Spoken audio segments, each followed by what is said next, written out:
At least one of them flew in the rhino and hit me on the chest. And I've got my eye on the patient down south as well, and I couldn't stop and had this seagull in the passenger seat, and the whole thing was just really weird for me, so I just kept driving.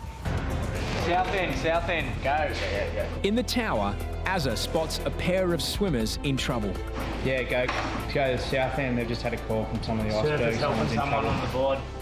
We just had a call from the bergs. These two blokes have just a bit out of their depth, I think. One of them's just started screaming for a surfer to help him, so boys have just gone down to get him. So I jumped in the rhino and I knew I didn't have a lot of time. This guy was in a really bad way and I had a fair bit of ground to cover, so I hit the gas and floored the rhino. Jethro noticed me in my haste and joined in as well. I just thought, I'll go with him, and the call came through, yeah, Jeff, back him up. And it was pedal to the metal, like we were going.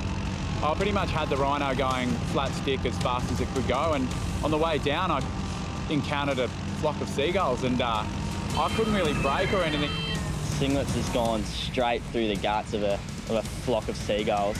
At least one of them flew in the rhino and hit me on the chest, and I've got my eye on the patient down south as well, and I couldn't stop and had this seagull in the passenger seat, and the whole thing was just really weird for me, so I just kept driving.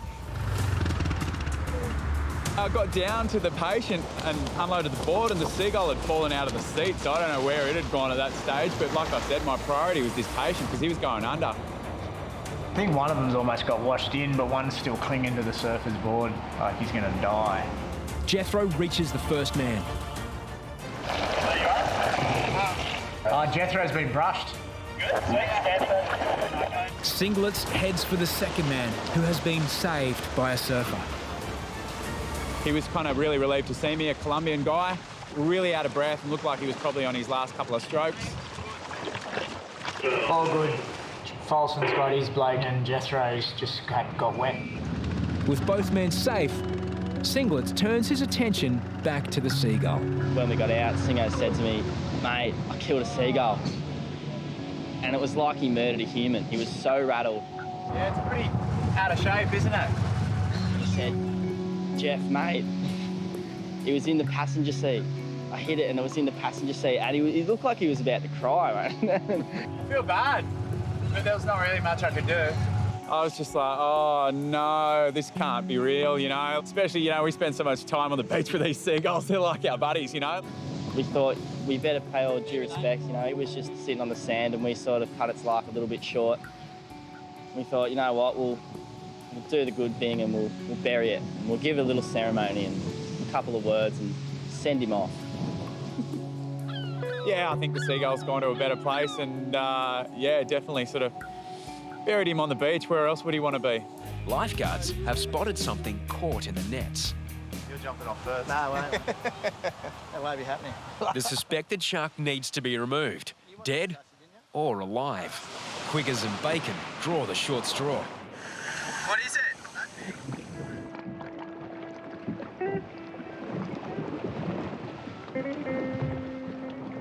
It's a grey nurse shark, tragically a protected species. Generally considered harmless, their teeth are still razor sharp. Gases in the shark's decomposing body make it float to the surface. As Bacon clowns around, the shark launches a surprise attack. Bacon's just, I think, just silly. I don't think he realises he was trying to kiss it. Not smart. That karma stuff can come back and bite you. Shark face to face with the shark, and he breathed on me, and never felt more crook. It was disgusting. It was the most disgusting hideous smell you ever smelled in your life. 2 days later, anxious swimmers report an unwelcome visitor. There's a shark in the rip, north of the middle set of flags. You can't leave the thing there. People are going to freak when they see it. Like, you can't leave it there. Keen to impress, trainee Maxi volunteers for the job. Everyone's happy with that scenario, so he's going to go in and get the shark, and we're all going to stand and watch. You jump down, I'll sit up and wait for you. This is a good utensil, grab it. Yeah. We'll see how we go. But I'm excited, that's all. I'm excited, something different. Maxi eventually discovers the lurking troublemaker. It's got to come out of the water. It's dead. It's, you know, we don't want to attract more sharks and we don't want to scare people. So we'll get it out of the water as the first step. Not experienced in the art of shark rescues, Maxi and Troy attempt a technique normally reserved for unconscious swimmers. With an unconscious person, you roll the board over and flip their arm and use the board to pull their momentum to pull them back onto the board. But I don't think that'll work with a dead shark. They seem to be trying though. They got it on.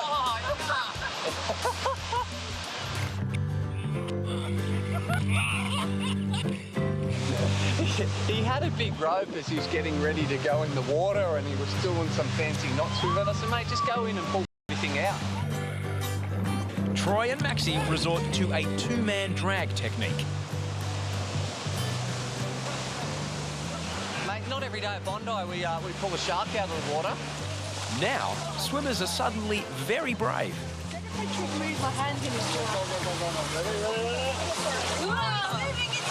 Yesterday I kind of watched Jaws, so that didn't help that. The only thing under attack right now are beachgoers' nostrils. It stinks! Yeah, Dean, take it up the beach, get the boys on the shovels, and that's it, mate, I reckon. Give it a burial. Grave digging isn't in the lifeguard manual. Trying to put that shark in a plastic bag and take it up to a bin would be a horrible, horrible thing to do. Say a couple of words, Maxi. I don't know, I'm not really good with words, mate, but... Rest in peace. Rest in peace, mate. He's had a good life, by the sounds of it. Let's just call him Frank. See you, Frank, mate. Nice knowing you. Yeah, we've just got a phone call and yeah, there's a rat up in the bowl, so might throw on some gloves and do a bit of a Steve Irwin up there. A rat in a skater bowl? No, that's not in the manual. It's a pretty big scene up here, there's people everywhere, so we're going to come up and if it's not too vicious, we'll try and catch it, throw on a pair of gloves and do our dirty work. I can't believe the cops are here dealing with it. Yeah, it's a bit different, saving a rat than a human. It's most probably going to be harder. When I get to the skate bowl, the coppers are doing nothing. So I was kind of like, it's a rat, like I'll do it, like who cares? Drop in, Jess. Why did I drop into the bowl with no shoes on? That's just plain old Jesse just doing things before he thinks. I wasn't going to touch it. I was going near it. I just held the bucket behind it and it just slid straight in. Job done, how easy was that? As soon as I looked at it, it was just eye contact and it's just like, bang, let's go. And I was kind of like, whoa, I didn't think rats were vicious. Oh my God! That was so funny.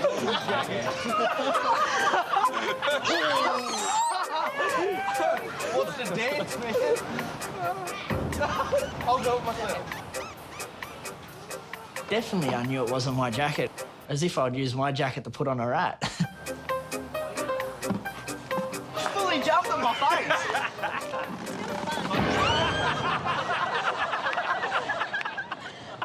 So funny. You had it in the bucket and it jumped and you hit it again. It was like... It's not even my jacket, I just put it on, so... It's probably mine. No name. Oh, hang on. Chris Chapman. It's Chapman. The Lifeguards Operations Manual is a very important book, but I definitely don't think there's anything about catching rats out of a bowl at the skate park. Rat rescue. I need to wash your jacket, chap. Not happy, Jan? No, not happy. Hate rats. Harrison has been tasked with pest control duties. So I was just on the promenade and a couple of the young skater kids came down saying there was a rat in the skate bowl. This isn't the first time lifeguards have extracted a rat from the skate bowl. When Jesse attempted to catch an unwelcome visitor, the rat turned the tables on him. Today, it's Harrison's turn. Lifeguard versus rodent.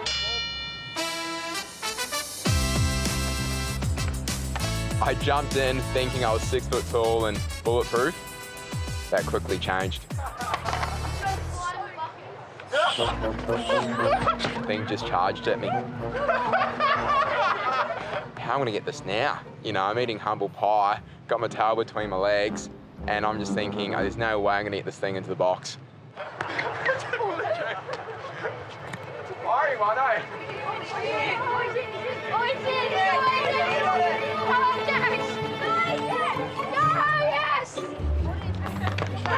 One of the other grommets ran down and put the lid on it for me, so I didn't have to have any close contact with it, and I still looked like a hero. Let's call him Frank. Frank?